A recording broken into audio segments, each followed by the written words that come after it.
start to finish through the recruitment process. Okay. Yeah. Okay. Okay. That was Great. All right.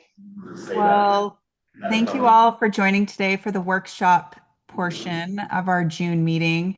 Why don't we go around? I see Sarah's online, and so folks are probably wondering who she is. So why don't we go around and introduce ourselves?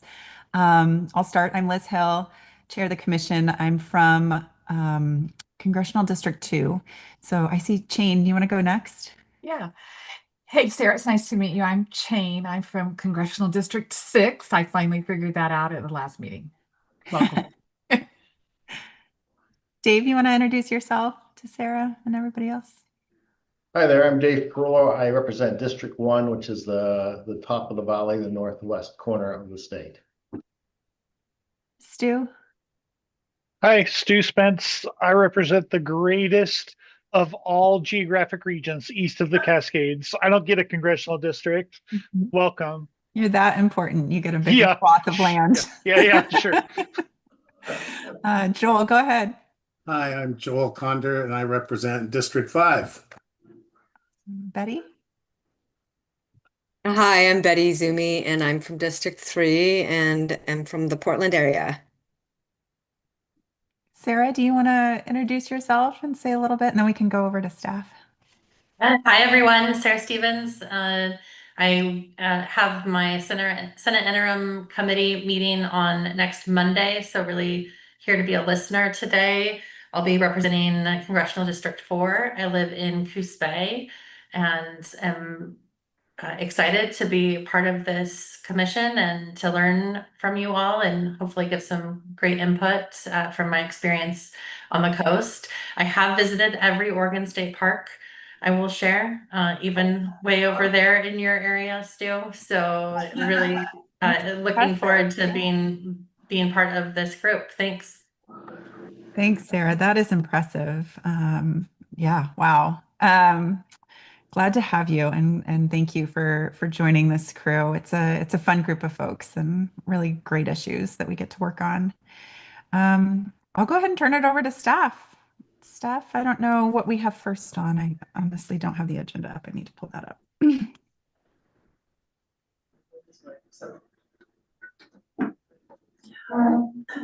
Good afternoon, Chair Hill Commission. I am Suzanne Herpel. I am the HR Director. Hey, everybody. Suzanne. Chair Collier, Deputy Director of Central Business Services on an interim basis, normally Deputy Director of Statewide Operations. Good afternoon, everyone. I am Stephanie Coons, the Interim Director for Oregon Parks and Recreation Department, and my real position is the Deputy Director for Central Business Services. And welcome, Sarah. Good afternoon, everybody. Welcome, Sarah. My name is Matt Rippey. I'm the Deputy Director for Field and Community Services, which you're going to learn a whole lot more about today in the workshop portion. Thank you. Hi, Katie Gauthier, the External Relations Manager for OTRD. Good afternoon, everyone. Jamie Jones, Executive Assistant to the Director and the Commission. Chair Hill, that's who we have in the room. All right. Steve, you want to introduce yourself, and I guess Kristen next. Yeah, hi, everybody. Good to see you again, Sarah. Nice to meet you. I'm Steve Shipsey from the Department of Justice, and I'm counsel to the Commission in the department.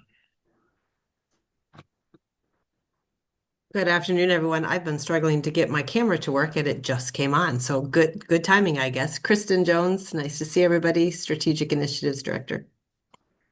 I think Daniel's the only one left. I don't know if he might not be on. Okay. Well, let's just skip Daniel.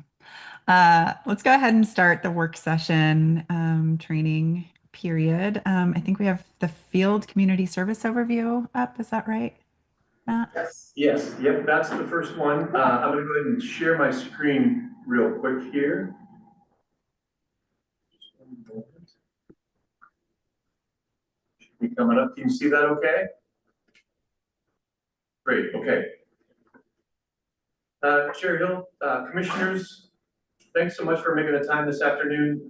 This workshop today on Field and Community Services really is a continuation of the workshop that J.R. Collier did on statewide operations at the April Commission meeting. It's just a chance for you to better understand some of the different programs that we operate across the agency. I think some of the stuff that we'll talk about today is maybe not exactly what you think about when you think about the Oregon Parks and Recreation Department. We've got some pretty cool programs that I'm excited to go through with you today. Before I do that, I wanted to maybe try and go, there we go. I wanted to provide just a real high level view of the organization and the 3 different divisions that we're structured around. So as you know, we have the Parks and Recreation Commission, our agency director, and then we're split into 3 separate divisions. Statewide operations, again, that's the information that JR shared with you at the April meeting. We have Central Business Services, which you'll hear a little bit more about after my presentation, and then Field and Community Services Division, which is what we'll go into today. Okay, so the components that make up, the programs that make up the Field and Community Services Division are Central Operations Resources, that's our natural, cultural, historic resource programs, park improvement, planning, design, and real estate. So that's our construction project section and planning, master planning, acquisition, disposition, those sorts of things. The grants and community programs, these focus primarily around recreation grants, land and water conservation fund, local government grants, those sorts of things. Safety, risk, and emergency management, which is exactly what it sounds like. Occupational safety, agency risk, and emergency management. The State Historic Preservation Office, also known as SHPO, and then our Heritage Outreach. A lot of these are pretty complex programs. I'm going to be doing a pretty high level overview today. Any of the programs you see there that have an asterisk next to them means that they're going to be coming in over the next year to do a little bit more in-depth workshop with you all. It would be probably hours for me to go through all those in the detail that I think would be important for you all to know. So I'll do a high level overview. I think we have the local government grant or the grants and community programs coming to do a workshop with you in September, and then our heritage folks are going to be with you in November, and we'll just kind of keep plugging them in over the course of the next year so you can be familiar with the work that they do and kind of how that intersects with your role as commissioners. A lot of these are external facing programs, some more than others. Heritage Outreach, SHPO, and some of the grant programs are kind of very external facing, while others just have small components. We do have a couple of compliance programs in the Ocean Shores and in SHPO that we'll go through. Several of these also bring in some revenue through the programs that they manage to help administer the program. We get money from the Land and Water Conservation Fund to help administer that program. We get federal funds from the Heritage Preservation Fund, which is a federal source to help administer SHPO and Heritage. So I'm not going to dig into all the detail of that through this meeting today, but I just wanted to kind of highlight that. It's a pretty, I'm going to brag about the team for just a moment. It's an incredible group of managers and their teams. I don't know that I have worked with as great a group as this. I feel really lucky not only to work with them, but that they represent the agency in all of these different programs. I think we're lucky to have them. As I go through this today, please feel free to stop me at any time if you have questions. There's going to be a lot of information, and again, we'll have these individual program managers come back and give you a little bit more detail for some of the programs over the next year. So the first program that I wanted to highlight is the Central Operations Resources Program. This is our natural, cultural, and historic resource program. This program works cooperatively. There's a program out in each of our regions. And so this is a way for the agency to kind of stay aligned around natural resource management, cultural resource management, and provide support at kind of that statewide level. The difference between the Central Operations Resource Program and the ones that are out in the regions is this one houses the Ocean Shores Program. And as you may or may not be aware, the Ocean Shores program came about as a result of the beach bill in 1967, which created the Ocean Shore State Recreation Area, which is essentially the beach from Washington down to California. And it goes from the extreme low tide line up to the statutory vegetation line. The Ocean Shore State Recreation Area is kind of managed in two ways. One is the state recreation area. So the parks side of the house manages kind of the visitor recreation side of the Ocean Shore, while the Ocean Shore program itself manages permits that include shoreline protective structures, beach access, dune grading, and those things. You may be familiar with that, you may not.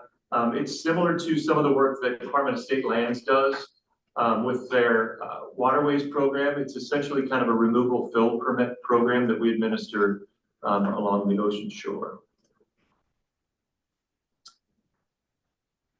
The next part of the Central Operations Resource Program is focused on natural resources. Like I mentioned before, this Central Natural Resource person, it's Noel Baxter, who you've heard from on the state natural area, things like that. He works with the regions to help prioritize and highlight some of the natural resource work that they're doing out there. He also is charged with managing some of the statewide programs that the agency is responsible for, and you can see those in that third bullet. The State Scenic Waterway Program, State Natural Areas, some of the Section 6 funding, which is a federal funding source that we pass through to other agencies.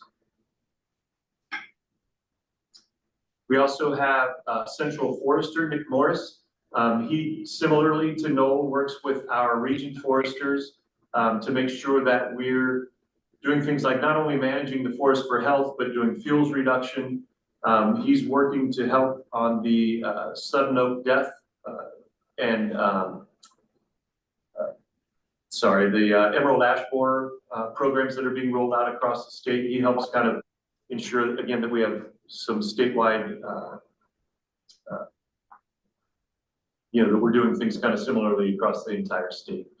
He also helps administer the hazard tree program.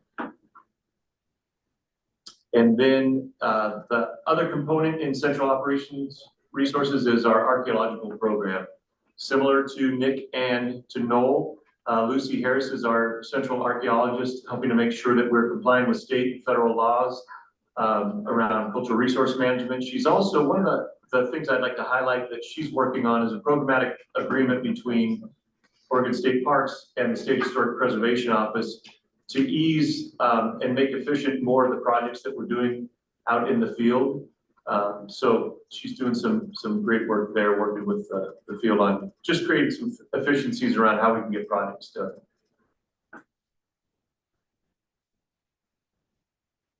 The next section in field and community resources is park improvement, planning, design, and real estate. These are broken into, sorry, I went one too far. These are broken into 3 different groups. We have park improvement. This is our construction project manager team. So they're leading the delivery of our larger scale projects.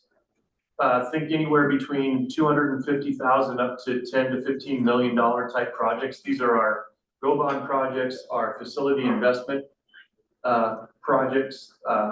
Currently, the ones you might be familiar with that we're working on right now are the Fort Stevens Campground upgrade, which is part of the general obligation bond. And then you can see the picture there in front of you, restoration of the Otter Crest gift shop there on Otter Crest. One of the things that they will be bringing to you probably next spring is, as we start defining the projects that we want to work on over the course of the next biennium, they'll be bringing that to you as an FYI and approval moving forward. We generally, the general obligation funding aside, we generally spend $12 to $15 million a biennium, so every 2 years, on these major projects. And then our planning design group, there is quite a bit of language in statute that helps define the work that this group does, specifically as it relates to master planning and comprehensive planning. They're currently getting close to finishing up a master plan for all of the state parks in Curry County. So you can kind of see the stats there. There's 20 parks, 30 miles of coastline, 5 campgrounds, and about 10,000 acres. So it's a pretty large undertaking. We don't always take on master plans at the county level, but occasionally we do. Generally speaking, we might do a management unit or sometimes even just a single state park. The other thing I want to highlight that team is working on is a climate and natural hazards resiliency plan. Specifically, the first implementation of that plan is going to be focused on the coast and a retreat strategy. So looking at our facilities, at our properties there, and the long-term viability of some of those, and starting to identify potential areas where we need to pull back from the immediate coastline due to sea level rise and climate change, things like that. So you'll be hearing much more about that plan in the coming year. The last group in the park improvement planning, design, and real estate is real estate. I think out of all of those groups, this is maybe one that you're most familiar with. We generally have them present either an informational or action item at each commission meeting. So this is the group charged with acquisition, exchange, sale, donation, lease, or disposition. They're currently working on kind of revamping how we look at our agency prioritization around acquisition and disposition. So they're going to begin working with our region managers and at each of the regions out in the across the system to really prioritize how we look at our parks and how we can prioritize that based on limited capacity. I'm going really fast and I don't see if anybody's raised their hand yet. So please holler or speak up if I'm going too fast or if you have a question. Sorry about that. I know we've got about 4 items for the workshop today, so I was moving through this a little bit quick. You're doing great, Matt. Thank you. Thank you. The next program or section that I wanted to talk through is grants and community programs. And again, you'll see the asterisks there, meaning that they'll be here. Michelle will be here, I think in September with her team to do a little bit deeper dive into this program. It's a pretty big number.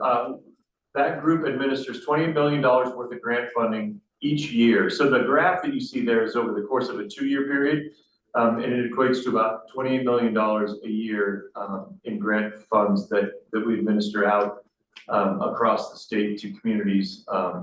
Michelle's got a great map that shows you kind of the impact of that. They really touch the entire state. It's a pretty incredible program.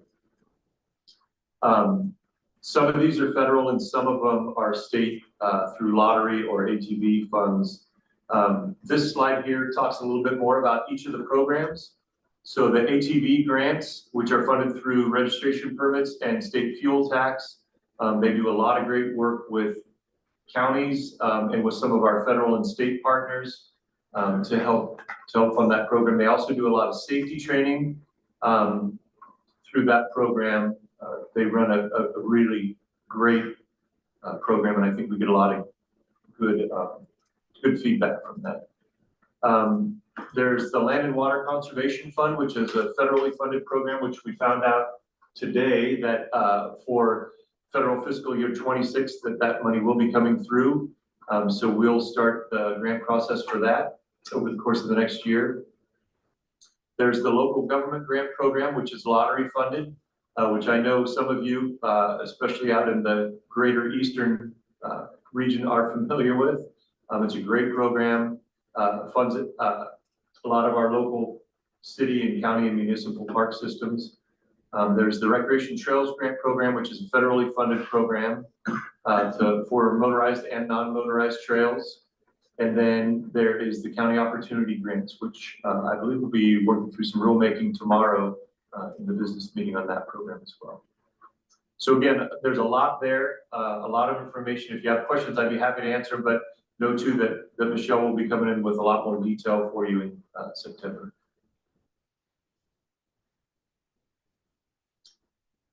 The next program in Field and Community Services is Safety, Risk, and Emergency Management. The first group there is safety. This is focused primarily on occupational safety and keeping our staff safe, keeping our volunteers safe. And I wanted to, because I think we have enough time, I wanted to play a quick video.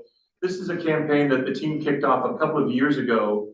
And I wanted to highlight it for a couple of reasons. One, I think it's a great campaign.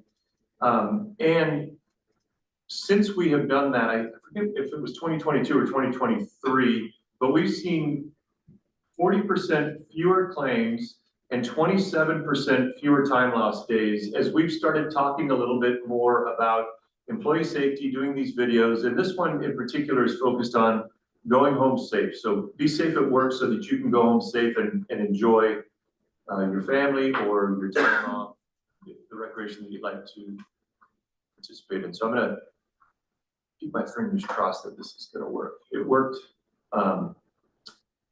earlier.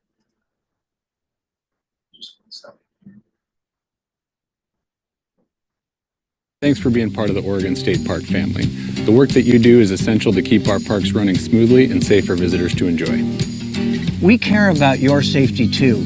That's why we want you to go home healthy. Workplace injuries have a big impact on OPRD. Over the last 4 years, workplace injuries have cost the agency $1.5 million and 10 years in lost time. And that's nothing compared to the cost outside of work. A workplace injury can negatively affect how you spend your leisure time with family and friends. And that's why we're starting Go Home Healthy. Over the next 12 months, we'll be sending you techniques and tips to avoid workplace injuries. Simple pointers you can use to keep you and your coworkers safe. They're important, so check them out when they hit your email. And discuss them with your team too. And that way we can all go home healthy.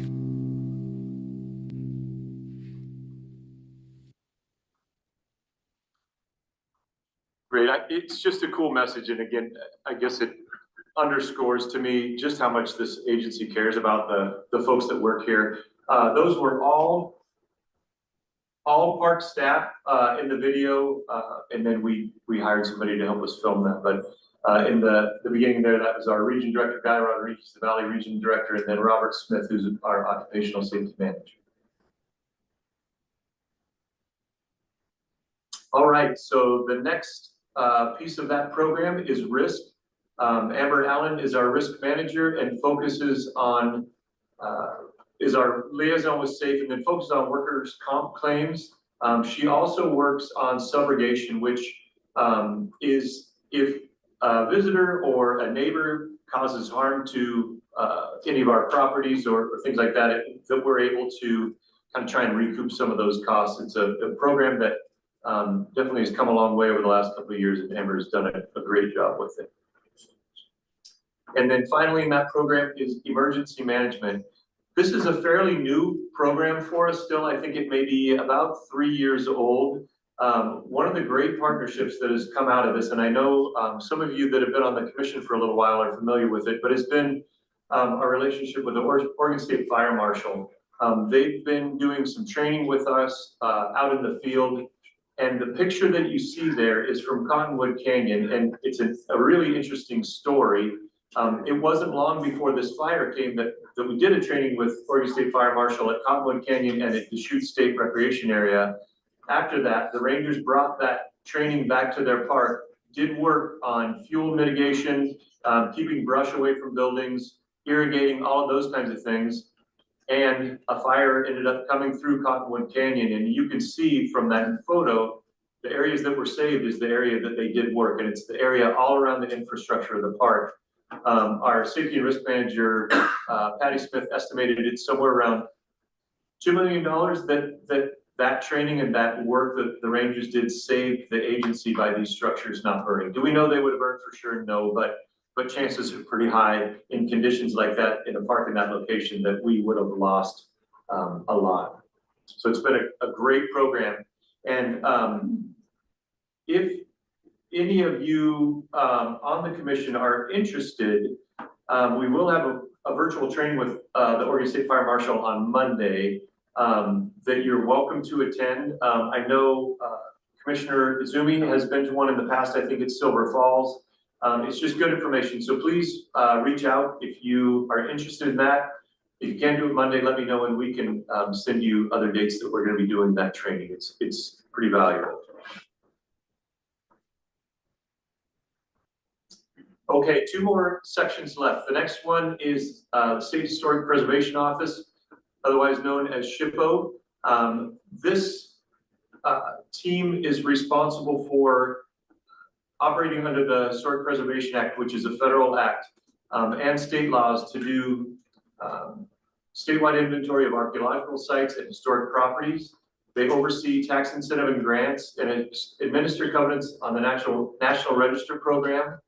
They review development projects under cultural resource laws and manage the certified local government program. Probably the one you hear the most about, and it tends to overshadow some of the other really cool things that they do, is the review of projects under cultural resource laws. We've been working over the last year to create some efficiencies around that. Our Heritage Hub project, which I know many of you are aware of, I think will also help with that and make it easier on the user side. So on cities, counties, developers side to navigate that process. But Ian Johnson is our deputy SHPO, and he's done some tremendous work with his team in that program. Let's see, there was, again, this team will come, I think in the fall, I think in November, they'll be doing a workshop with you to help just understand that program a little bit more. And then the final section that we have in Field and Community Services is Heritage Outreach. You can see kind of the mission of that group is to assist people and organizations documenting, preserving, and sharing Oregon's historic resources to enhance their communities by providing opportunities to build the community and make connections, provide information and resources to support their work and the promotion of it, and offer opportunities to acknowledge the work. They work and coordinate 4 commissions and committees. You can see there's the Oregon Heritage Commission, the Oregon Commission on Historic Cemeteries, the State Advisory Committee on Historic Preservation, and the Historic Assessment Review Committee. So they've got a lot of work with a lot of incredible volunteers to help guide that program and the historic resource work that happens across the state.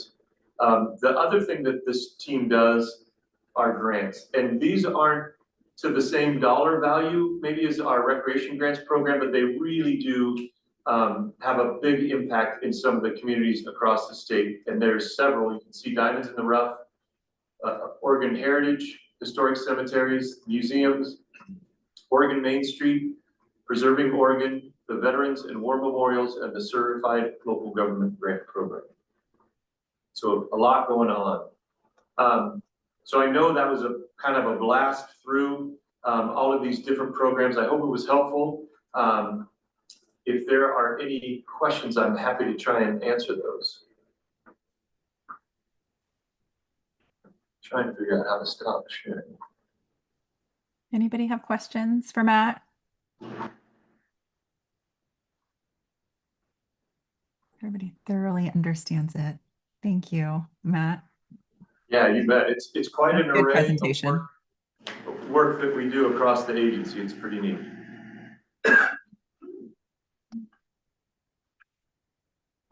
Hey, well, thank you so much.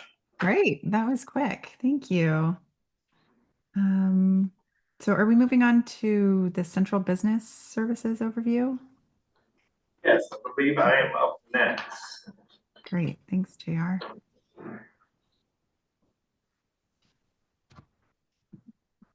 All right, thanks everybody. Again, J.R. Collier, Deputy Director over Central Business Services, and I am going to spend a little time today talking about that division, Central Business Services.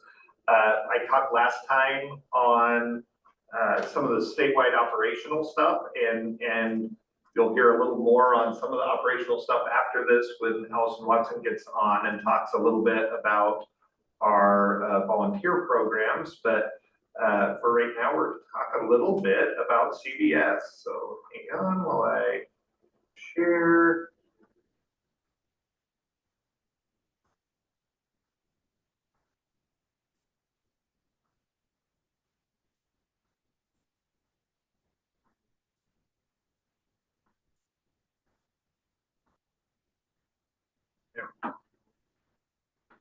All right, so we're going to talk about the OPRD tree. And if you're into botany and or Latin, either one, you'll see that's not a real word. That's just one I made up. So we're going to talk about. We've spent some time discussing last time in our workshop, kind of about operations, and operations is a big part of OPRD. Matt just spent time talking about field and community services. So OPRD is a large dispersed agency with lots of tendrils, lots of limbs and different directions. What we're going to talk a little bit is about some of the foundational parts of the agency, and that's really part of this kind of main function of the Central Business Services Division. So it's a backbone of our administration. It's a comprehensive support network that helps us drive efficiency, fosters our growth, and empowers our success. Really, a lot of the functions we do day to day would not be possible with that administrative support that comes out of the divisions within Central Business Services. So we're going to kind of spend some time going through kind of how that division is made up. And so there's 16 managers and over 70 full-time employees across the division. That's broken up into kind of 5 main pots. And the first one is external relations with our very own Katie Gauthier. And then we have financial services with Sarah Head. You will see her all tomorrow when she gives a budget update.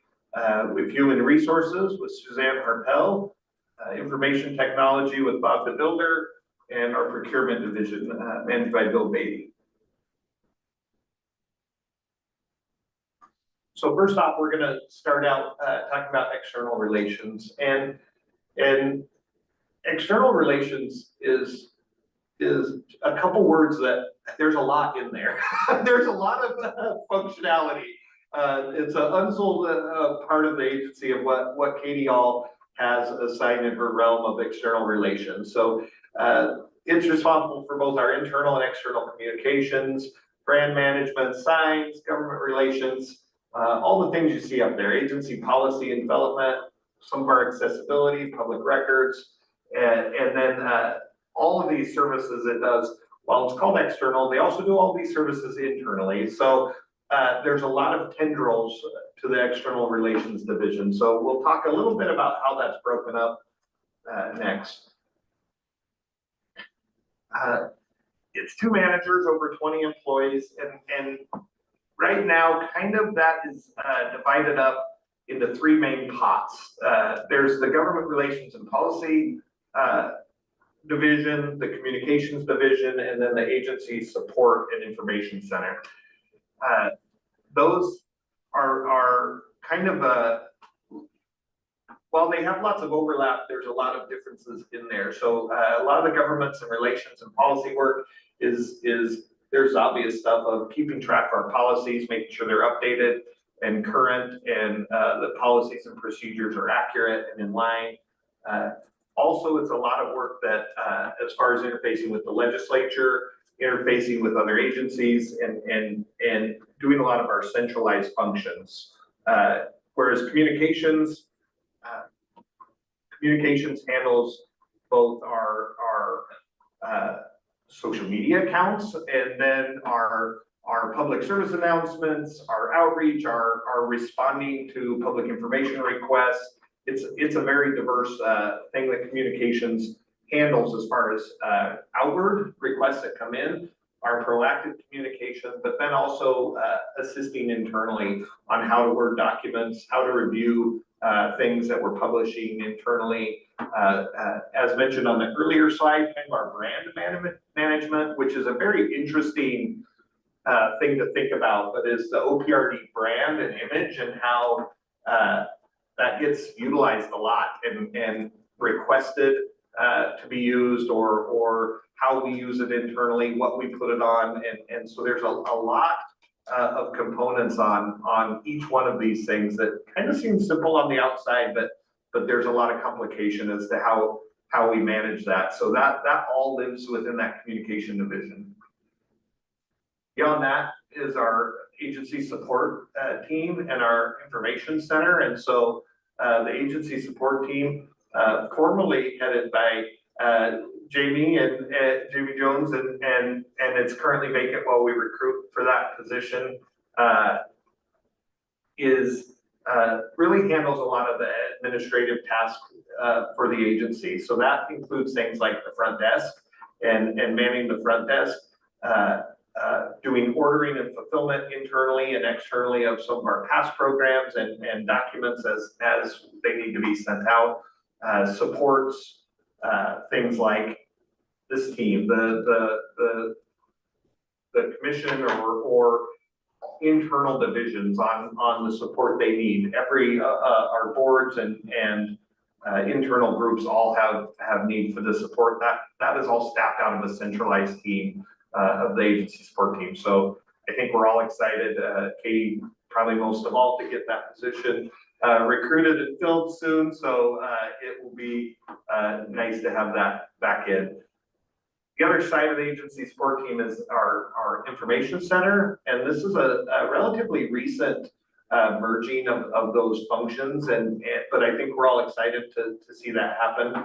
Our information center is a small group of folks who respond to requests from the public, call in for special requests, concerns, even complaints every once in a while, if you believe it. I'll go into that information center. And so those folks deal a lot within our reservations. And so when we have emergencies, for example, just this last weekend, we already had a wildfire issue at one of our parks in Eastern Oregon out of Farewell Bend.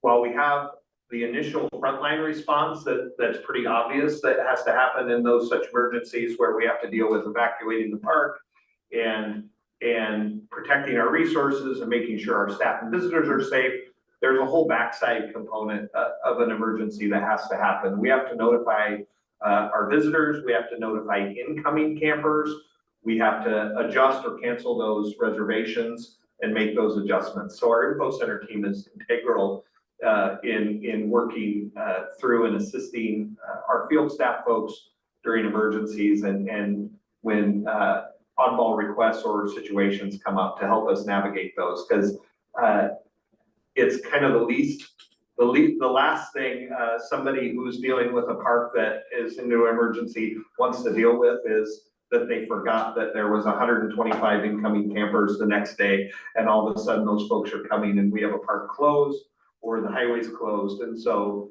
this the info center teams does a great job in working with our teams out in the field to give our best face forward out to our visitors. So the things, again, as the teams work on in the policy and public affairs part of government relations is it works. We have dedicated staff that work on tribal, federal, and local government relations, tribal liaison person. We have a person that focuses on our ADA and accessibility standards and bringing us up to code and tracking our progress on that. Our rulemaking, if sure you all fondly remember our drone rulemaking discussion last commission meeting. Pretty consistently, we're doing rulemaking for one thing or the other as we need to update or modernize or change or create new rules because something came online. And then public records management. This is a biggie. I think you may even see this referenced again on the next slide. That is, people love to request information from the public, and oftentimes those requests are a simple request, but by the simplicity of the request, it's a lot of work because it's like, give us all your records in regards to name the topic. And in many cases, those may be thousands of documents or tens of thousands of documents, depending on it. So this team helps work with the requester to make sure that to refine their request to make sure we're able to fulfill really what they need while not spending unnecessary or unneeded time and effort to fulfill something that doesn't meet their request. And so this has been something that's increased all the time. And we'll talk about it a little more on the next slide, but it's a kind of an unusually large portion of the business. Kind of continuing on back to the communication things, some of the focus that they do within that communications division there, it lists out. I'm not going to read each one of these slides. I hope that doesn't make everybody sad, but I'll just kind of talk a little bit as we go through on it. And again, our folks really, there's a lot of things that come into when it comes to brand management and some of our social media and communication things. We have a lot of properties and units. They're constantly doing events and special outreach, and so they're always going to need new things. We've done over the last several years park identities. If you're a frequent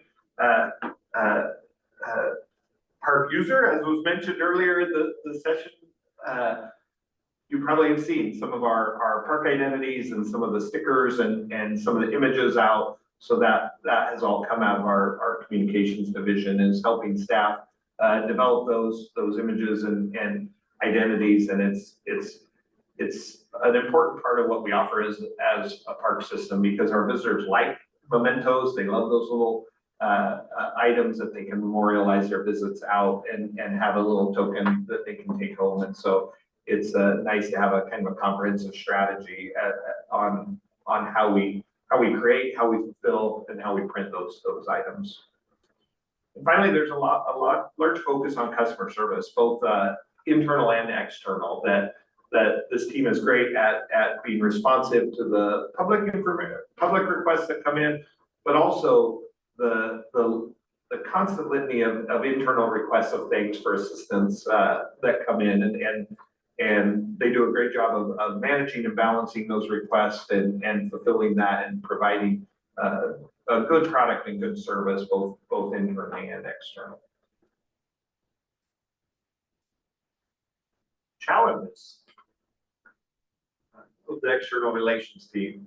I think it's the challenges we're seeing kind of across the board. I was just ranting prior to this meeting about all the new types of programs and communication avenues that are on all the time. And so communication strategies and needs is changing constantly. And as technology has changed, the pace of government struggles to keep up with that technology oftentimes. And so trying to stay in front, still trying to stay relevant for even what would seem like a simple thing, but even things as simple as like what social media sites we have and participate in is kind of a funny thing, but it's a real conversation, is where do we put that effort, where we get the biggest return on our investment of time, and so that we can reach the most visitors and do our best for the public, but still manage, because we can't have a dedicated TikTok employee and a dedicated Instagram employee, and we certainly shouldn't have a dedicated Facebook employee, because they say that's the one that's like fading away, right? So it's how we stay and participate, and the level of participation in each of those trends is something that's always challenging to balance. The other one is one, if you've been in parks a while, you've probably heard a lot. If you're newer here, you'll hear a lot, is our facilities are overloved and at times overtaxed. And so how we manage that and making sure that we're referencing and sharing the wonderful spaces that are under our care, but at the same time trying to balance the protection of the resources and our visitors. So, because it doesn't benefit anybody if the experiences when people get out to property are not pleasant because they're overcrowded or the site is not up to people's expectations. So managing that expectation is a challenge, and balancing where people want to go versus where it's safe and we have the capacity for them to go is one that we're always juggling. Add in the bonus part of this, that is sometimes people do this on our behalf and don't really give us a heads up. So whether that's a tourism agency or another business, they often advertise our properties or locations. And in many cases, it's properties or locations where we're not trying to get more visitors, because those locations are already running at or near full capacity. And so then advertising or throwing out a social media campaign that says, "Ooh, you should go to this hidden gem," when we would refute that and say it's not a hidden gem, it's running at 100% full already. But there's a lot of influencers out that are trying to push their pages. So this is one that I think we struggle with all the time. As I mentioned, the increasing amount of public records requests that we receive, this seems to go up every year as far as these requests as they come in, and they're a challenge. As we have gotten digital, theoretically that makes it more simple, but I think it's still pretty challenging to compile documents and then get them into a format that's easily distributed out. Yeah, Commissioner Spence, go ahead if you have a question. Thanks, Chair. Do you have a methodology or a fee structure for charging for public records requests in light of our, revenue conversation? Is that something you guys already do? We do, and I am going to, while I would love to answer it, I think I'll turn it over to Katie to explain. I think she has that number far more accurate than I do. The fee structure that we have for Commissioner Spence, Katie Gauthier here. The fee structure that we have is set in administrative rule. So for the first half an hour, we waive any fees, and then we have different fees depending on the level of employee that's fulfilling the request, and whether people can request a reduction of fees for a public benefit, but that amount is all set in rule. It's lower probably than our staffing costs are currently. The rules were updated maybe 7 years ago or so. On a practical sense, we instruct staff if it's going to take them more than an hour to complete a request, then we get the amount of time it's going to take them and we'll assess a fee, or go back to the requester and ask if they want to narrow their scope so that we can do it in a less time-intensive way. Yeah, thank you. Seems like an opportunity, if there's demand, that we should, be charging for that demand. And, maybe that would have a couple of ripple effects. Maybe it would increase revenue, maybe it would decrease requests. Not that we're hiding anything. I'm just, being real. So. Yes, great question, Commissioner Spence. Thanks. Continuing on is the challenges world is implementing statewide agency rule and policy changes. While they're not always challenging, some are. As I mentioned earlier, some things, technological changes, drones are such a good example of that, even though we just adopted rules. Katie, how many years ago was it that we started drone rulemaking? Like 7 years. Yeah, like 7 years ago. So it's like every time as we get closer, there's a major adjustment either to the technology or some other legislation which made us adjust, back up, restart. So that can be a challenge that really drains and draws resources as we try to get stuff implemented, let alone just the normal modernization and changing of rules that needs done just as a healthy way of managing the agencies. There's always, it seems like a new or adaptive strategy that has to be used. So it's just one of those, it's kind of an ongoing work that happens. As far as upcoming initiatives, we're doing more work around merchandising and how we can simplify that structure out for both the centralized or for the field units to be able to more easily offer merchandise out to visitors.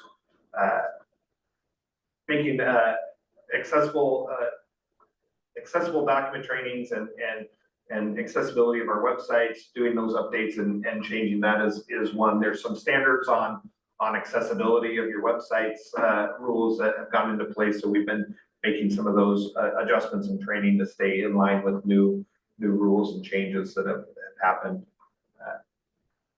Working on a revenue work group. Chair Hill, I think, is participating in that as well as several staff members and several members in the legislature are working together on a work group to help us look at our long-term challenges around expenses and revenue and some suggested opportunities where we could kind of increase revenue or find other ways to partner. Also working on improving how data tracking and displaying information out, mostly for as internal and how we use that data that we're able to take in and use it for other parts of the agency. Our folks in this team shared that what they enjoy most about working for the agency is alignment with our mission, purpose, and values. There's challenging projects, creative opportunities, and I really like that they put this in here, using art for good, because it made me think of using art for evil, and then like it just made me a little think, but it's like we use art for good here at this agency, so they're happy about that, and they I think it's a great part of the work they do is coming up with nice graphic designs and new things for the agency, and then the team, our folks that work at OPRD, while I would admit I might have a little bias about it, are pretty awesome people, and it's a lot of what makes it easy to come to work is the team we all get to work with. All right, we're now going to talk a little bit about the financial services team. And our CFO, Sarah Head, leads the financial services team. There's 12 staff in the financial services division.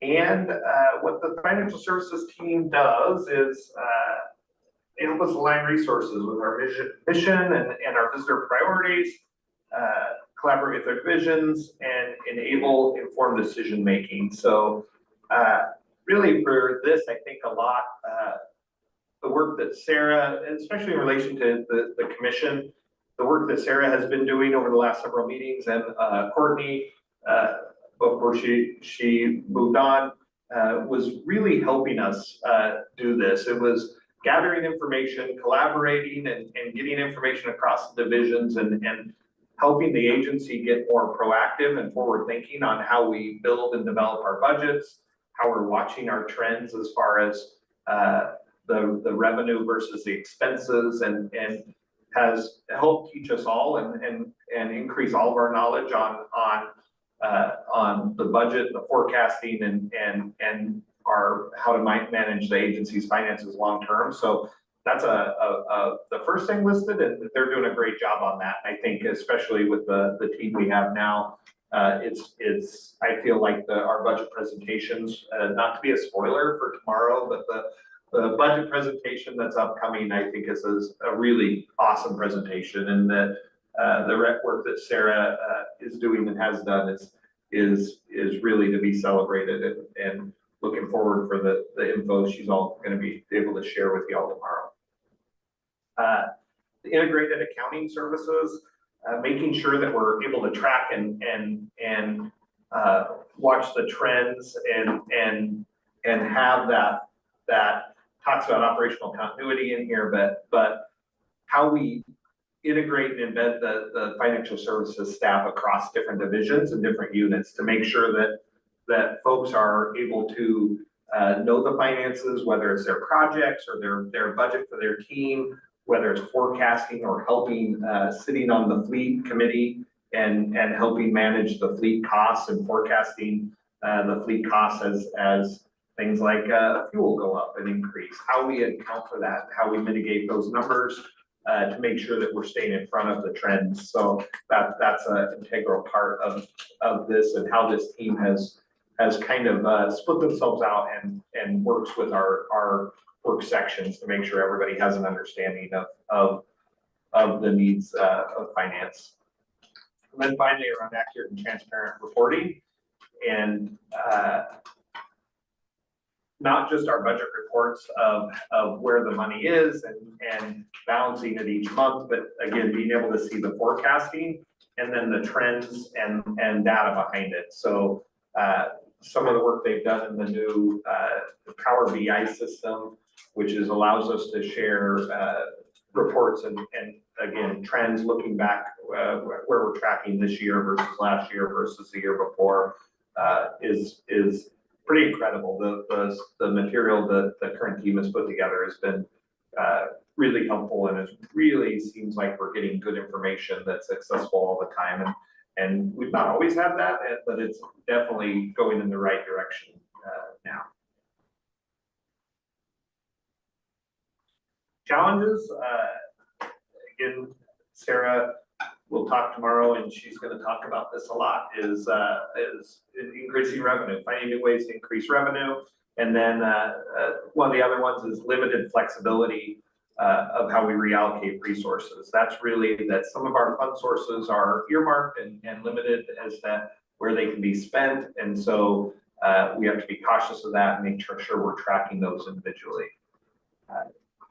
Their main focus right now is enhancing and educating across the agency on how the budget works and making sure that we're sharing an accurate financial picture with all of our staff on where we're going, where we've been, what our needs are long-term around finances, while also improving the service levels out to staff.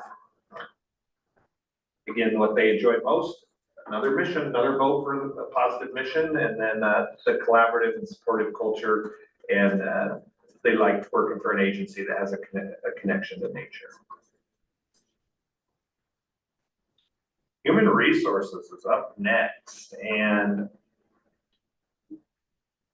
our human resources department is responsible for delivering comprehensive support and strategic leadership across the agency. These responsibilities include our employee and labor relations, recruitment, talent acquisition, facilitating leading succession planning, workforce development, position management, ensuring workforce compliance, policy development. These functions and much more, HR works to foster an engaged and higher performing workplace that aligns with both the enterprise and agency goals. And I think this is a really important component, and the work that Suzanne Harpel, our HR director, has been doing has been great in kind of, I think, realigning us and with both the state's expectations and just other divisions in regards to how we manage people and how we can most efficiently think long-term about our staff, while also being good partners to our folks. So here's the organizational layout within HR. 1 manager and 11 staff.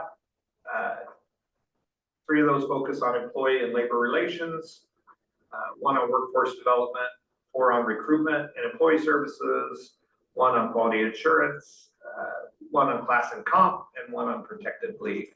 And so these are kind of major areas of focus, while there is some cross-training that obviously that staff do and can help out as needed in times of higher level.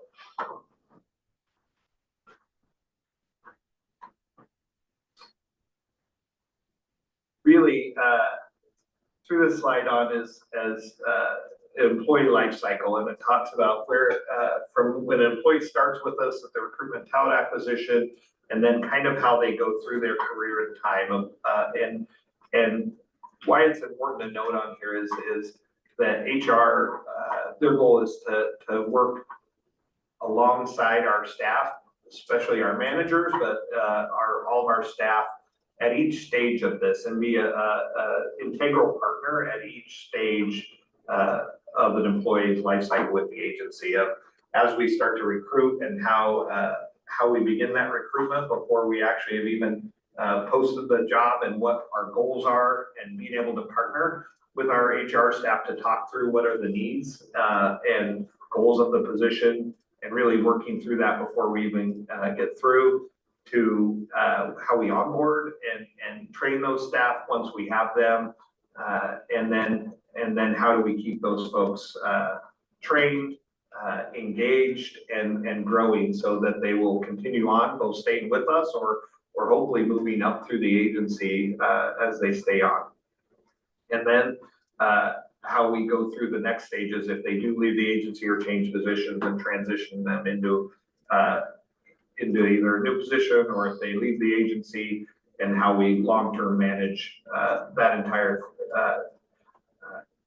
kind of body of work as far as what our long-term needs are for planning, position management, continuity of operations, and how we keep all that flowing, because it's an agency that really doesn't get the chance to just turn itself off for a while. It always has to be moving forward, and so all this stuff has to be happening all the time. And HR really, again, is an integral part of helping us do that seamlessly and smoothly. Challenges. Well, we've had lots of leadership changes, both some of the more recent ones that you all have played a part in or participated in is as far as our leadership. As Lisa went to ODOT, Stephanie stepped in behind her. We've had our internal leadership changes in the agency, but HR itself has had lots of leadership changes over the years. And so having just some continuity and consistency and offering that reassurance to the staff and create that consistent culture and expectation, I think is super important. Internally, there's been some changes in HR that just took effect this 1st of June that kind of brings them more into line with how an HR division of this size should be organized. And so that change is just yet another kind of organizational change in the HR team. And so just getting folks used to it and being upfront and honest about why that structure was put into place with the new labor relations manager, and how long-term there's a benefit to the agency of that new structure is important. Upcoming stuff, there's a few wild big things. Probably the biggest, which doesn't seem terribly large on the outset, but it really is administratively, is this Department of Administrative Services is switching all state of Oregon employees to a bi-weekly payroll system. So I've been with the agency 26 years, and we've always been on a monthly payroll, and they are switching everybody to bi-weekly, and it is a ridiculously huge thing to do. I don't know how to describe it. There's a lot of complexity on transitioning staff, not to diminish it. There's a lot of complexity in transitioning staff from being monthly salaried staff, which is to when you go to every other week pay, it means that it's an hourly conversion, and so there's just a lot of adjustments, changes. It's been highly bargained in our bargaining sessions on what those changes and regulations and rules and processes will be as people adjust, let alone the actual personal effect to staff who, if you're used to, I'll speak for myself, if I get paid on the 1st, which I have for the last 26 years, and I have all my bills cycled to where I pay them on the 1st of the month. It's a personal adjustment I have to make if I realize that only half my check comes on the 1st and the other half comes in 2 weeks. And so that we have to times not just by all Oregon Parks and Rec staff, but all state employees in the enterprise. And so it really is a huge project, and it is coming. So it is their progress is being made, and I think we are on target. It's in 2027, right, is when it's going to go over it. So about a year out-ish, and there's a lot of trepidation about it, but I think that there's plenty of runway that I think we have a good internal plan to make that transition as smooth as possible. Statewide bargaining is coming up. It comes up every few years, and so we'll be going through that process of our collective bargaining agreements. OPRD has two different collective bargaining agreements, one with the union, the SEIU union, and the other with the AEE union. SEIU is far more of our staff are in SEIU, but we do bargaining with both units, and so that's upcoming, and looking forward to jumping into another one of those cycles. Other big ones are position management reconciliations, and Suzanne has done a great job of partnering with Sarah, of aligning reconciliation of both positions along with financial services to make sure everything balances. There's been a lot of changes internally, both with the state of Oregon, not so much probably with the agency, but mostly with the state of Oregon around our systems, the Workday system. That's a relatively new system that there was some, there's just been some, I don't know if even hookups is the right word, but just the way that things were tracked in there between our payroll system versus the Workday personnel system, they didn't always communicate correctly. So there's just a lot of cleanup of going through it. It kind of ends up meaning having to touch every single position and reconciling. So it's actually a pretty labor intensive lift to clean all this up, but they've jumped in and are tackling it head on to get us cleaned up. So it's a great project, and appreciate them kind of jumping in, because it's not always a fun one. Then establishing the functions they need, establishing quality, compliance, and data mining functions within HR that help support data-driven decisions. We all know as we're evaluating our revenue and expenses, we need the best and most accurate data going forward, and they're doing a lot of work to make sure we get that. They're enjoying, we're 3 for 3 on meaningful mission, and enjoying the mission and collaborative supportive culture and some of the major connection.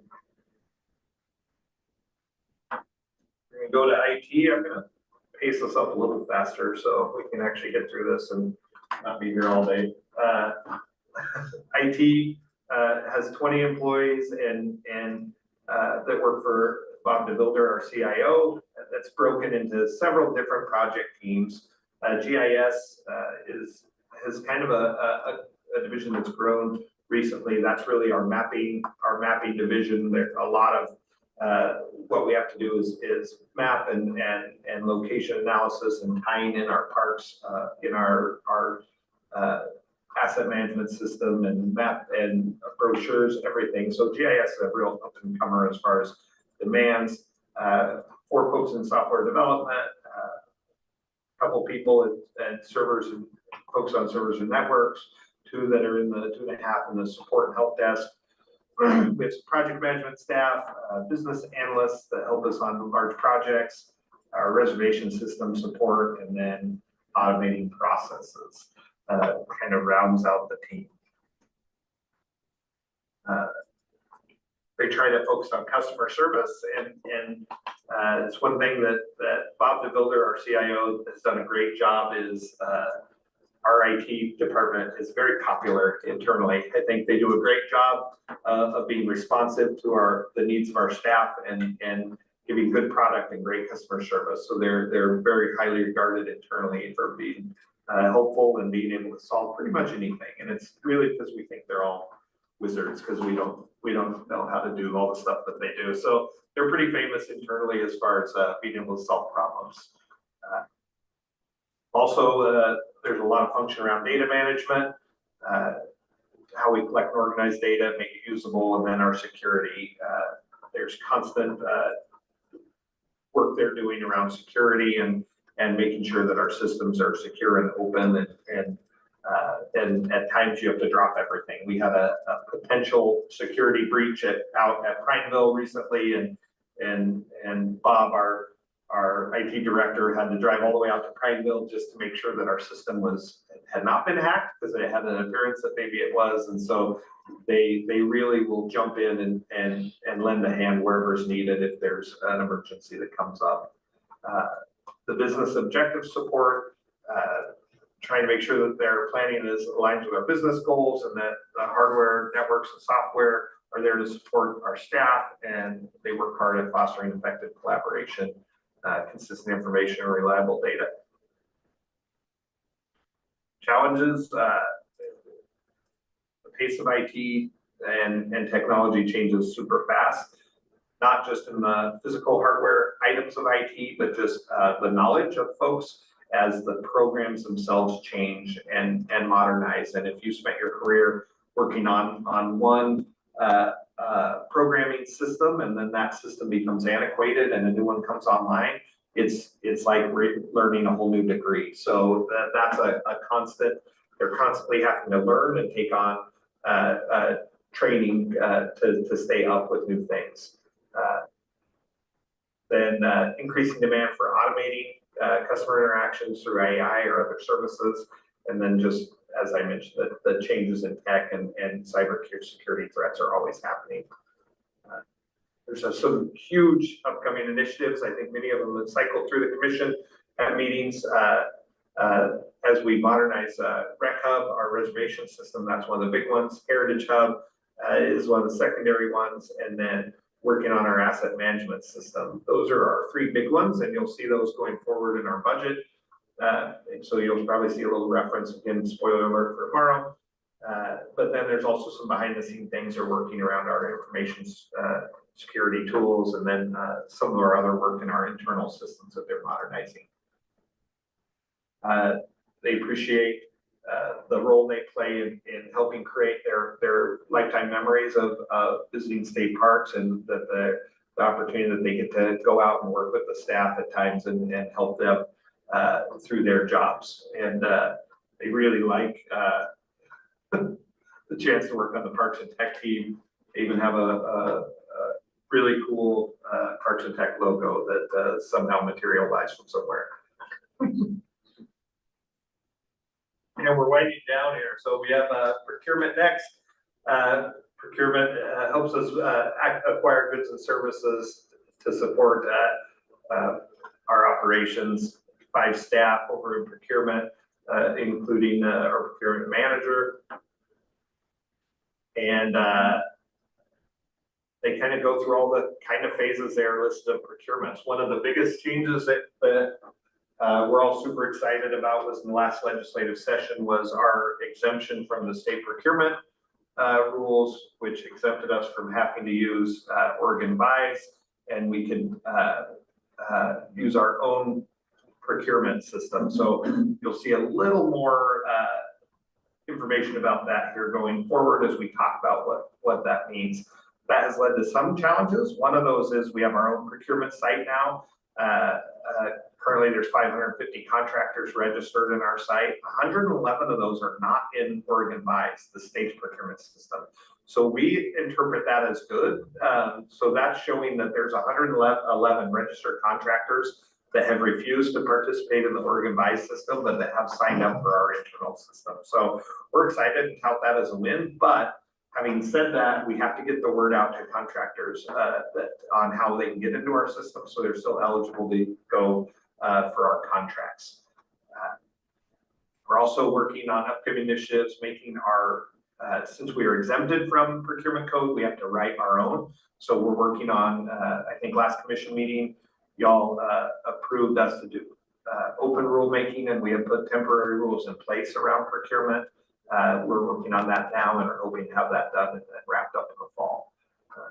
They like the family atmosphere of the agency, mutual respect and collaboration that they get in working with our other units, and that it's pretty much all, the entire team likes to spend their time outside. And if you ever talk or run into Bill and spend more than 35 seconds with him, you will see a picture of him on a motorcycle, because he definitely lives an outdoor life and spends a lot of time out either in parks or in OHV riding areas. So it's nice when folks can work for an agency and they have that connection, personal connection as well. So with that, that is the wrap up of Central Business Services. So we kind of hit that in what felt like fast, but I feel like I talked for a long time. So if there's any questions, I gladly take those. And if not, I will pause and take a few breaths, but thanks. Stu, go ahead. Sorry, I'm just interrupting you, JR. Thanks. It's just good stuff. So my question is, what are you doing to recruit contractors in especially rural areas? Because I know that that was one of the advantages that folks in rural areas couldn't take advantage of Oregon Buys.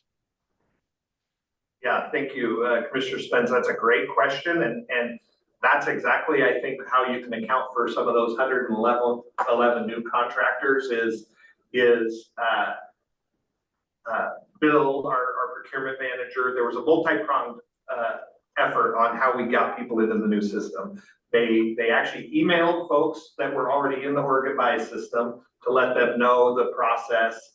And then there was some kind of grassroots movement. So the benefit of our parks being spread all over the state and in those rural areas is they know those individuals, and they know many of those individuals who refused to do business with us once we went to the Oregon Buys system. So they were able to go reestablish those contacts, give them the information, give them the links on how they can get into the new system, and facilitate that connection to our procurement staff to make sure they can get in. And the new system, it's an internal system. It's really just filling out proactively providing the paperwork they need to do contracts with us. It's not nearly as elaborate as the Oregon Buys system. It's pretty easy. And so just by our procurement staff offering to help people through that process, and it's a pretty streamlined process, I think that's the main difference on how we were able to reconnect with those folks.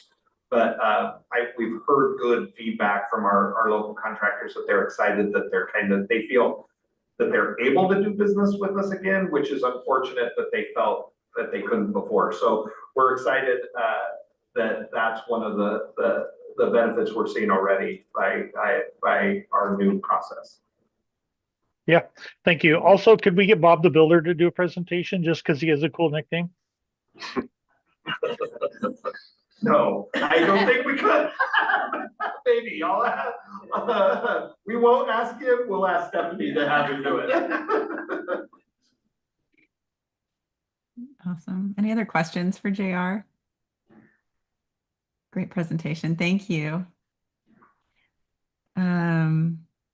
Next up, we have volunteer services overview, which I think is with Allison. Is that right? Yes, that is right. Awesome. Hi, Allison.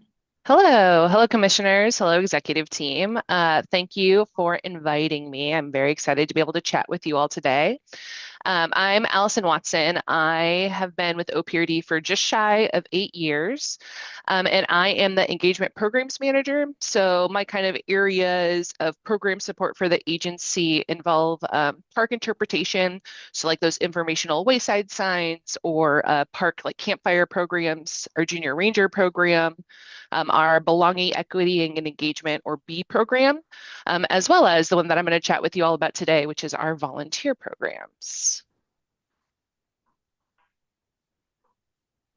Let me share this.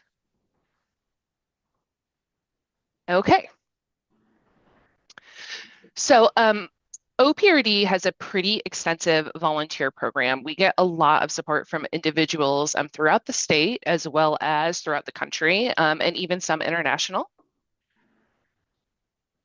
But I thought it'd be helpful to just break this down into kind of like what volunteer role types, what do things look like, as well as just an introduction to the agency. So we have different types of volunteer roles. I'd say like we kind of categorize them into these big kind of chunks.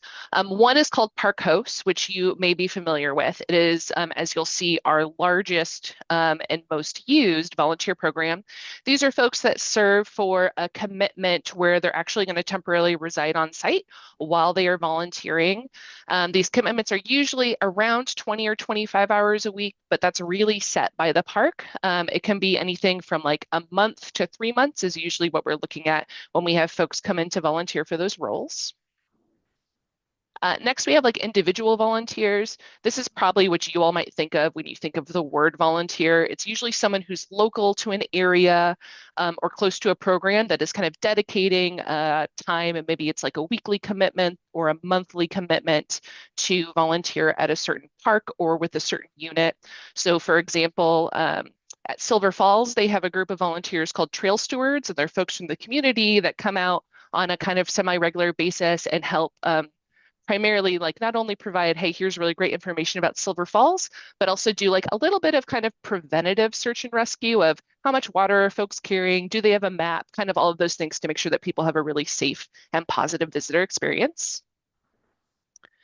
Next, we have something called episodic volunteers. This is really kind of think of folks that are showing up maybe day of for a trash cleanup, could be like a tree planting, could be trail work. So really kind of like a low barrier with this. It's kind of like come on out, be able to sign up and help with this one-time event that might be maybe an hour, could be a few hours, but it's just for that one day. So we call those folks episodic volunteers.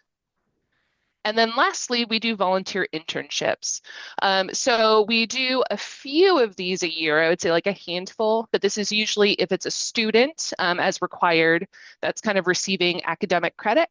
And then we do some programs or kind of like a special service learning option for them. So like I know today, I just helped Bob DeVilder sign up a volunteer intern who's going to be working alongside his GIS team. So really exciting stuff. Just to kind of give you a scope of what does volunteer participation look like, what is this within OPRD, I pulled a summary of just the past 5 years. So number of individuals, you can really see that we have a pretty active volunteer program. The largest number of individuals being those episodic volunteers, which are like those one-time events where maybe you'll have like 30 folks come out for a trail clearing or something like that. Individual volunteers is 136. I'll share with some exciting stuff that we're doing regarding our reporting, but this number is probably definitely underreported. And then our park host program over the past 5 years has had 2,800 individuals. When we look at the hours that those volunteers serve, it really almost like flip-flops. You can really see, wow, we have a lot of volunteer service being done by park host volunteers, which makes sense when you think about the, if someone's there for a month doing potentially 20 hours of volunteer service a week versus maybe a group of 30 folks showing up for an hour to do some litter pickup. And so you can really see that, almost 2.5 million hours of service in the past 5 years just from park host volunteers, and then individual and episodic volunteers is just a little shorter. Within our park host program, OPRD approaches our park host volunteer roles a little bit differently than even some county parks, as well as some of like our state park partners. And so we really have these specialized volunteer roles. Part of that is we want to make sure it's a really positive experience for folks who are volunteering, right? People are volunteering just like yourselves for the commission. We want to make sure that it's rewarding, that people are doing something within their interest, as well as that it's specialized and it's something that staff can really help support and allows folks, including our staff members, to spend time in areas or really kind of expand their scope. So one is the traditional campground volunteer. These are the folks that are going to be like cleaning up sites, potentially doing firewood and ice sales, and just kind of general support of campgrounds. And you can see that's the largest. This graph over here is just the number of different volunteer opportunities for park hosts that we have in 2026. Next, we have day use. This is kind of similar to campground, but it's basically a volunteer park host that's staying at a site that doesn't have any overnight campers. So they're usually the only ones that are staying overnight. They can be doing anything from primarily like landscaping to maybe gate open and close, especially when maybe the main park office is 20, 30 miles away. They can help process that. So that way staff are kind of coming out on a less frequent time and are able to spend their time elsewhere. Visitor service, this could be anything from volunteers that are behind the counter at a visitor center or gift shop. It can also involve volunteers that provide support for our junior ranger program, and really anything where it's kind of like people first, visitor information first, information tables. And you'll see that this is our second highest, or the one that we also have a lot of volunteer roles for. Maintenance is more of a specialized role. Oftentimes it's for folks to be able to do a specific project or really to provide support for anything from like keeping all of the tools and everything organized in a shop to helping with oil changes to really just making sure like are things kept up and being prepared for. So that way staff can kind of come in, be able to grab what they need. And there's sort of someone that's really responsible for that and just making sure that equipment is upkept. And then yurt and cabin. So we have volunteers that help with the turnover for our yurts and cabins. And so this can be not only the turnover that day, but also then providing assistance if folks they don't have their code, if it still has a key, just helping visitors be able to access yurt and cabins. And this last one is our relief. This is really the only role that's not really for someone who's brand new to hosting with us, but it's for someone who's been volunteering with us a bit, and it sort of like fluctuates. So if there's a bunch of yurt and cabins that are being turned over one day, this relief floater might be placed in there. If someone stay off, maybe they'll be in the visitor center. So it's kind of just this floating role that's able to help, especially during the busy summer season. Some parks just kind of adapt to the ebb and flow of where additional volunteer support could be utilized. And in our park host system, we have about 2,600 folks that we call active.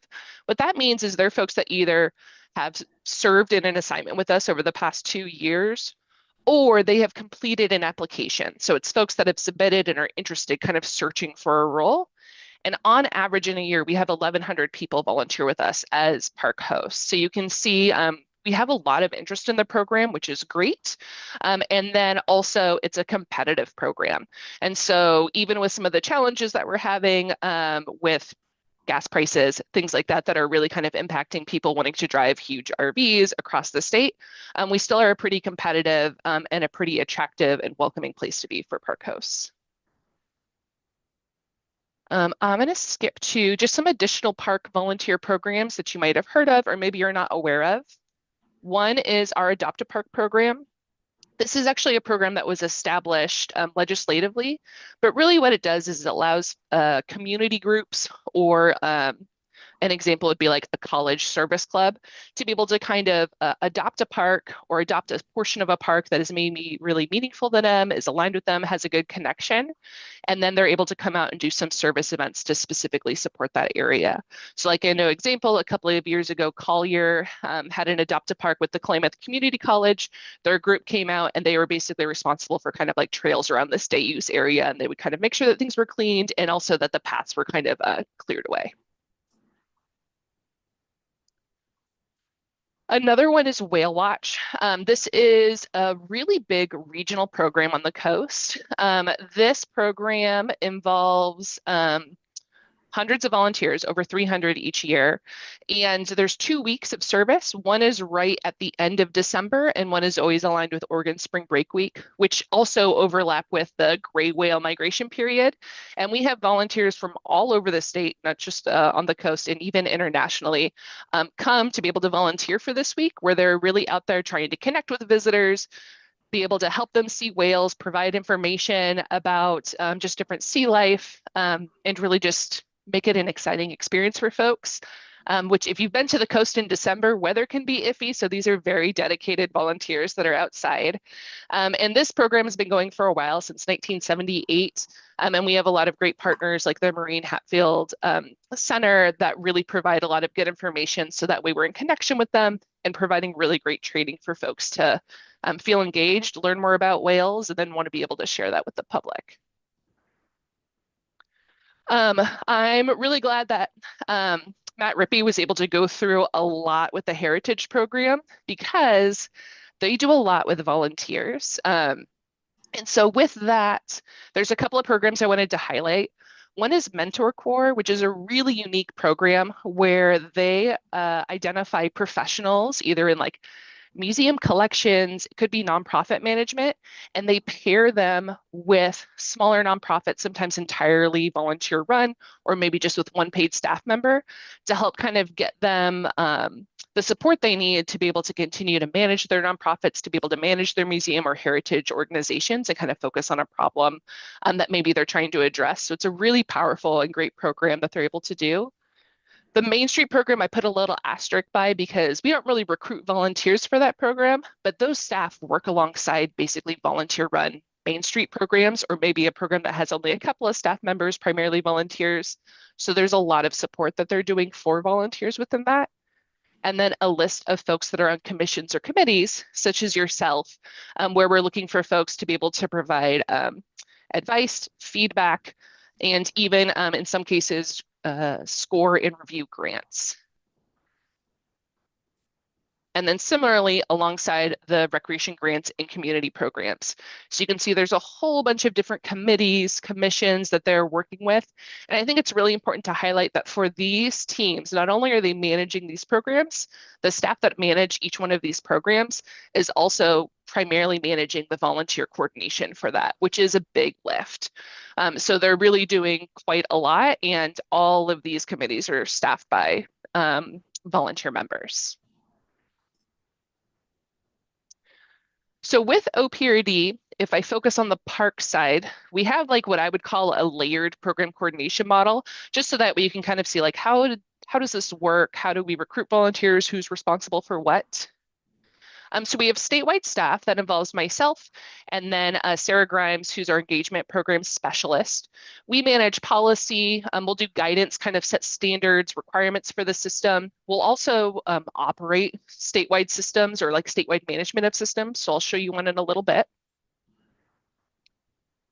We have region staff in each of the regions. They're really responsible for kind of ensuring that statewide guidance and training and things like that happen. They train all of the volunteer coordinators that are at the park levels, and they're really kind of implementing a lot of those guidance and standards, and we work very closely together. For the actual programs, the programs are actually managed by the manager. Managers have full say over what volunteer roles they have, what those commitments may be. And of course, they're kind of, if we run into any serious issues, managers will consult with me and we'll kind of identify some solutions for kind of those more serious management issues. But often what that means is a manager then designates someone on their team, maybe one or two folks, to be what we call volunteer service leaders. You can think of it as a volunteer coordinator. And at that level, they're the folks that are recruiting volunteers. They're kind of interviewing them. They're really responsible for onboarding and offboarding. And then we're trying to provide enough support to make sure that everything outside of that volunteer coordination can really kind of be managed at a statewide level. So just some updates from really honestly just this past year to now. We've made a lot of really great changes in the program. In 2025, all of the applications were manually entered by staff. Requirements were all manually entered by staff. We really primarily focused on park host, which as it being the largest kind of volunteer program made sense. But it allowed some units such as heritage and grants or even those individual volunteer programs to not have the administrative support that they could need to be able to really focus on programs rather than focusing on administrative coordination. We're entering volunteer hours manually. Manually is the word that's going to appear on the screen on this site a lot. And then volunteers didn't have access to a system at all. So we would have park hosts calling and say, I know that I talked with this individual. I was scheduled for an assignment in August of 26. I don't remember where. Can you tell me? And we'd have to look it up in the system because there is no way for volunteers to be able to access that. So in 2026, we rolled out a new volunteer software system. This actually occurred in March, and it's been really great so far. Profiles are automatically created by volunteers. We have requirements that are automatically done. Right now, the rollout's just been for the park host program. And right now, we are working on the transition for the remainder of the volunteer program, which we're hoping to be in early 2027. But it's really great because it just provides not only a big administrative lift for staff so they can really focus on kind of volunteer experience within their units or on site, but also it's a really big positive customer service benefit to volunteers. So I wanted to show it to you just to see from that side. So one, if you wanted to go on here or you had someone that spoke to you and was interested in volunteering, you could send them to our website on this Join Us Volunteer tab. and you can click apply to be a volunteer. This is what our new system looks like. It has get involved. You can do volunteer opportunities and just a volunteer view. So for this, we're going to use this fake volunteer profile of Freddie Mercury. Unfortunately, not a real OPRD volunteer, but we can wish. And so it's really great. It'll always have a summary of their volunteer hours. And then if I go to their profile, it allows them to edit and update. So for example, if someone had a new address or a new phone number, it used to be a kind of a burdensome administrative process just to update that. Right now, the volunteers can do that themselves, which is really kind of what folks kind of anticipate in 2026 when it comes to a volunteer program. They're expecting this type of service. And then we can track their hours, so we can be able to see and they can log any of their hours. And then they can see what requirements they have to be done. So in this case, there's still a background check that needs to be done, but this has marked all of the trainings that they've done, and it'll automatically request them again when they expire. And on opportunity responses, it'll show them their past opportunities. So in this case, Freddie Mercury used to volunteer at Collier and then has an upcoming assignment scheduled for Fort Stevens. In addition to being a great thing for current volunteers that now have access to stuff in our system, it's also very user-friendly for finding volunteer opportunities. So one of my favorite features is this program map. So when folks go in here, first let me show you in a list. We have a list of all of these management units, which internally, location-wise, that makes sense, but folks don't really know, like, where is Blue Mountains or where is Bullards? And so what's really nice is there's a map view, so folks can really see, okay, where are all of the potential volunteer opportunities? They can zoom in, be able to say, okay, like, I'm gonna be out in the eastern side of the state, what's going on over here? They can click for Blue Mountains.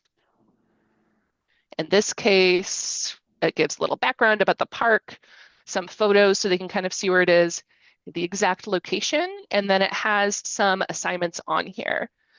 And so I'll just show you an example of one, which is, so this is for a park host role. So this is for September. So by responding to this, folks are just saying, hey, like, interview for me, I'm interested in this. It gives a little background. It has links to some pages that we've developed over the years to support volunteers, especially the park hosts, because sometimes they're coming from different states. They don't know anything about this area, so they want to know what's the closest city, as well as just information about sites to be able to say, like, what's cell phone service like? Where am I going to be able to do laundry? So we're really trying to provide them all of this information up front so they can make the best decision about where they would like to volunteer and where they like to spend some time in our state. And then it gives them the contact information for staff, and they can just respond to this. And so in this case, I'm just hitting respond. And now I'm on a list to be interviewed for this. And if I went to my opportunities, I'd be able to see that I have this scheduled assignment, but now I have this other one that I've kind of responded to. So we're really excited about it just because it really puts a lot of power and interest in volunteers, as well as administratively, it's a huge lift on not being a big administrative burden for staff. And I wanted to share one more thing, which is if you're looking through this, you've already received this or you will after this meeting, but I created a little 3-page handout for you all so you can just reference this to know more about the volunteer program. And especially this last page has links to everything for volunteering. So as you're going about, you're doing your commissioner business, talking on behalf of OPRD, if you're chatting with folks that you're like, they might be a good volunteer, maybe they should be on an advisory board or something, feel free to direct them to here. You have links that you can drop in. And so just knowing that you have access to all of this information, as well as just a little overview about our volunteer program. So you'll be able to keep this. And I think I've stopped sharing. Maybe? No. Oh, there we go, Teams. I can figure this out. All right. Okay, that's about it, but I'm happy to answer any questions or anything like that about our volunteer program. Allison, that was incredible. Really interesting stuff that I hadn't seen before. So really, really helpful. I don't know if folks have questions for Allison. I think JR flagged earlier. I started participating. We kicked off was it last week? Revenue committee that is bipartisan with legislators and stakeholders to try to come up with some ideas for revenue in the 2020 session that can contribute towards state parks. And I think most folks sitting in that room were blown away by the number of hours and volunteers that state parks had, and this kind of free labor in a way of like really how much work is done in and contributes to our entire state program. That often, isn't always noticed by folks, and so it was pretty cool for them to see that impact. And like, we are cutting costs as much as we can, but we also have this huge labor force in the volunteer services that is provided. So really cool to see. Yeah. Now I see hands. Okay, who was first? Let's go with Betty first. Thanks, Allison. That was so interesting. And in my retirement, I'm going to be a volunteer. So it was good to get a preview of all the opportunities available to me. But I was just wondering, do you collect demographic information from volunteers? And if so, is that available? Yeah, that's a great question. And I would say we now, in the old system, no, it was like paper manual. We didn't collect that much. In the new system, because of things like we'll have youth volunteers, we're going to be able to, when people opt into it, collect some demographic information, primarily age and like gender identity. And so we'll have some, which is exciting, but it's kind of like moving forward. We don't have a past history of demographics with the program. Thank you.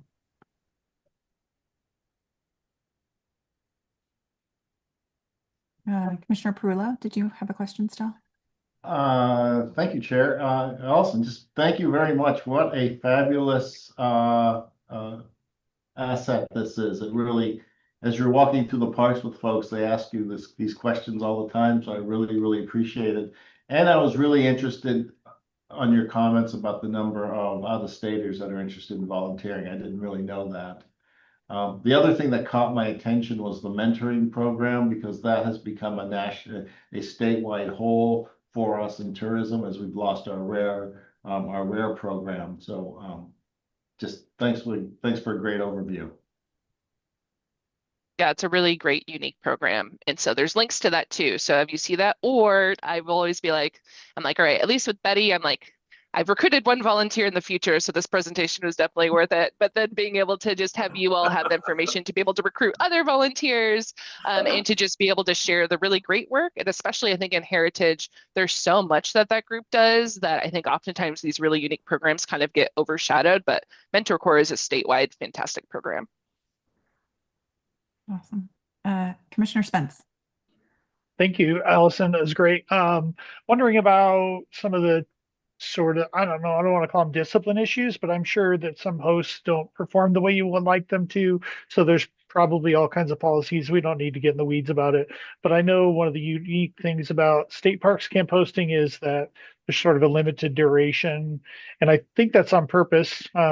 So do you have any just anecdotal lessons learned or any tips, mostly for me personally in my job being a park manager, but we could talk offline too later. I just think it's a really kind of top-notch volunteer program. I try to copy as much as possible. Nice. Well, thank you so much. I really appreciate that. And definitely, I think with any issues to like disciplinary to dismissal for volunteers, we do have some guidance that we really try and follow. But just for you all aware, for example, if there was an issue that's been addressed multiple times at a park and a park manager identifies, I'm going to be dismissing this volunteer, we've done XYZ chances and they're not showing improvement or they're not meeting our standards, then we have a statewide conversation to determine, is this something that we can work with and kind of coach someone on to be an improved volunteer at other locations?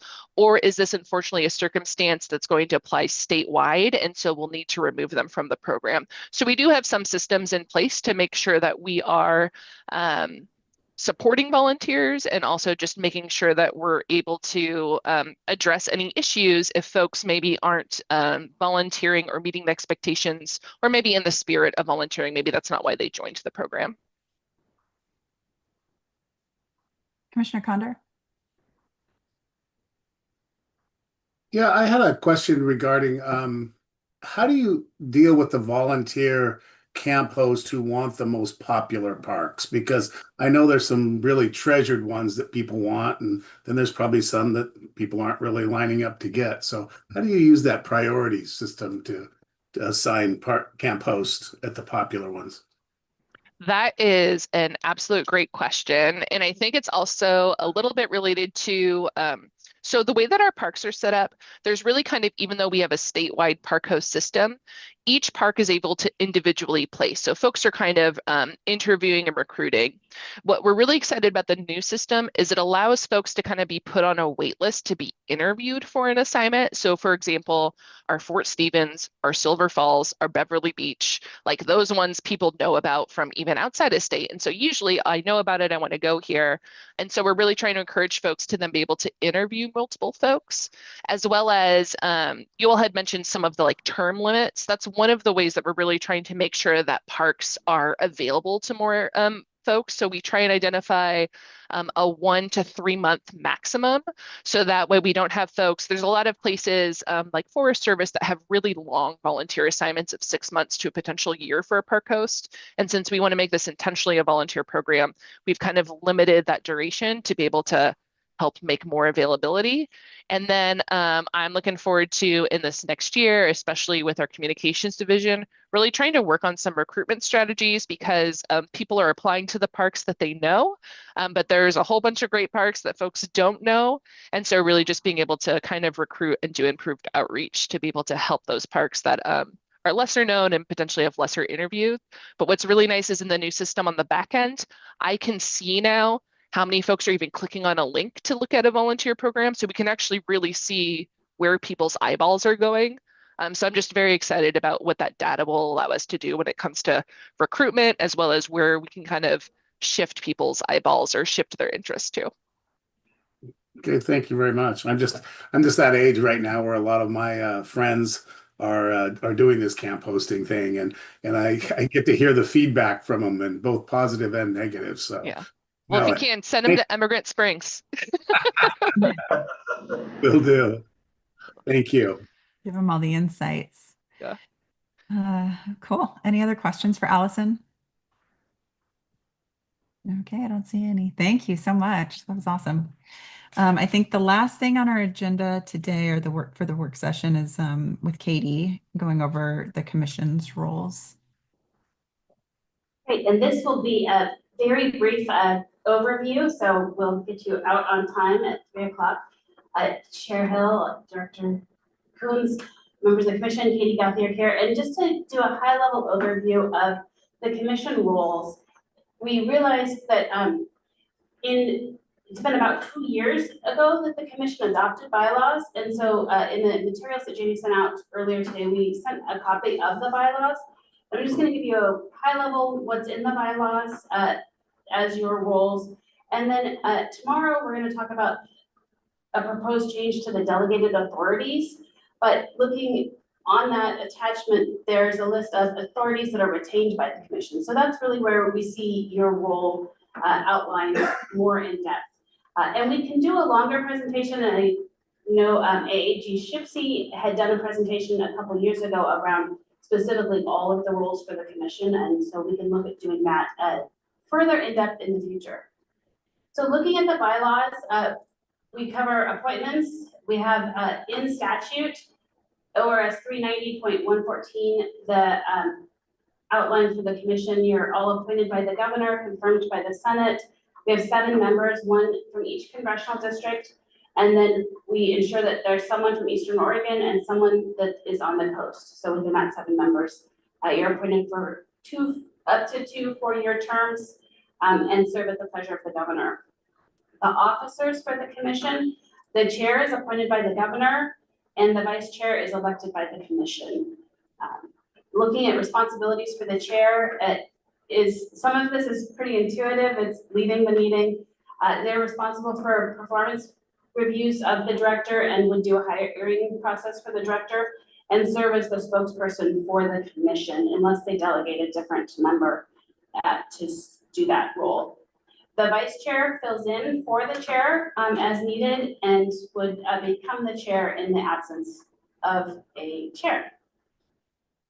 Looking at the responsibilities for commission members, so this is the piece that really outlines what your roles are, and it is attending the meetings, participating, asking questions, being at work sessions, and then making sure that you're following ethics laws. There's a few areas in here looking at what our ethics laws are, and making sure that you're completing the required trainings. And then we outlined the role for staff, and staff really are developing the agendas, materials, keeping records, and presenting information to all of you, making sure that we have all of the logistics for the meetings. So moving forward, the in-person meetings, staff will be arranging all of your hotel and meeting locations. Meetings, within the bylaws, we say that there's a minimum of quarterly meetings. We have 5 regular scheduled meetings typically, but there's a minimum of 4. We follow Robert's rules, and all of our meetings are public meetings and streamed live whenever feasible. And that's required by statute. Voting, when we first adopted these rules or these bylaws, there were a lot of questions about voting, and so there may be some questions that come up about this as well, but looking at, because we have 7 commissioners, it's a minimum of 4 for a quorum. And then this chart on the side gives you how many would need to vote in the affirmative for a measure to pass, depending on what the quorum is. And then the amending bylaws. So as you see this and look at it, it's been 2 years. So if there are needs that need to be adjusted or changed within the bylaws, we can do that through process in writing and approval of a majority of the commissioners. And then if we look at the responsibilities of the commission, so this is, we didn't send it to you again, but in agenda item 3C, in the attachment, the beginning pages show the authorities that are delegated to the commission or to the director from the commission, but on page 3, we start with authorities that are retained by the commission. So in statute, you have the authority for adopting or changing administrative rules. That's not one that you can, for most cases, can't delegate the adoption. The process is delegated to staff, but the actual approval is retained by the commission. Real property transactions, that again is in statute and something that you can't delegate. The due diligence is done by staff, but the approval of acquisitions or dispositions is retained by the commission. You approve our biennial budget, which you will have an opportunity to review tomorrow, and legislative concepts that you approved at the last commission meeting. So that happens on a biennial basis. Looking at our facilities and park improvement program, you will review and adopt the overall program. And then if there's a construction contract that is over $750,000 in value, you would approve that on an individual basis. As Matt talked about the park master plans, you approve the master plans in conjunction with the local government that where that plan is located. You also approve any naming of park properties. We have a naming policy that the commission adopted and approved that you are responsible for any changes to names or any new names for park properties. Facilities within a park are delegated to the director for any naming of those facilities. For state scenic waterways, you would approve any new designations, and then if there is a denial of a request, that would go to the commission.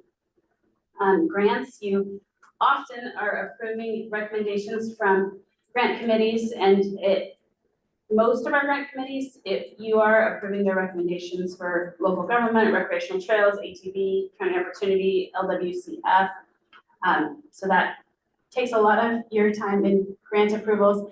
And then for trails, if there is a scenic bikeway, new scenic bikeway designation, you would approve that. And then some of the other state scenic trails, if they are to be designated, that would go through the commission. And you approve members for advisory committees. You'll often see an ATV advisory committee member or a recreational trails grant committee member, and you would do those approvals. The final item is really the reports from actions that are taken under the director's delegated authority. You will see at the end of each commission packet a list of those actions in that report. And there are grants that are awarded that you don't approve, and those then we provide notice for you of grants that have been awarded that don't require commission approval. So you'll get one of those after this commission meeting. And that really is it at a very high, fast level, but if there are questions, I'm happy to take those. And if there are, we are working to improve the onboarding for commissioners, and we will provide additional information moving forward. But if there are some resources or questions that you want us to make sure we address, happy to take those now. Thanks, Katie. That was fast and thorough. Does anybody need clarification on anything at this point? You can always ask Katie offline too. Okay. I don't see anything. All right. Well, if there's no questions or general questions for staff, then I think we can wrap this up, and we are planning to meet tomorrow morning at 8:30 for executive session. Betty's going to kick us off. I have school drop off, so I'll be on my phone listening to it until I get to a computer, but she's offered to help out. So looking forward to seeing everybody. And yeah, anything else from folks in the room? We're good. All right, cool. We'll see everybody tomorrow morning. Bye. Thank you. Thanks. Bye. Thank you. Bye.